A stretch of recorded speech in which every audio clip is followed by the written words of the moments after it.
నా బిడ్డగా జరిగిన దుస్థితి ఈ చిత్తూరు ప్రభుత్వ ఆసుపత్రి ఇంకో బిడ్డగా జరగకూడదని ఏ డాక్టర్లు అయితే ఏ హాస్పిటల్ అయితే ఇబ్బంది లేదు పర్వాలేదు చెప్పారో అదే డాక్టర్లు హెడ్ ఇంజరీ వల్ల చనిపోయిందంటే 37 సంవత్సరాలు నా బిడ్డ కనీసం రెఫర్ చేసి ఉంటే వేరే హాస్పిటల్ పోయినాం. కేవలం నా బిడ్డని అపోలో హాస్పిటల్ డాక్టర్ని హత్య చేశారనుకున్నాం. ఆల్ పార్టీ నాయకులతో కూడా ఒక డెలిగేషన్ మీటింగ్ పెడతా ప్రజలందరూ కూడా చైతన్యవంతులు చేస్తాను.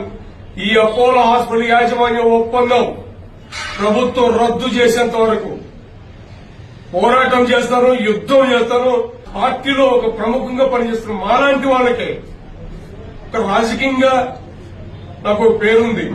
నా బిడ్డ ఒక రాజకీయ పార్టీలో ఒక నాయకుడిగా పనిచేస్తుంది.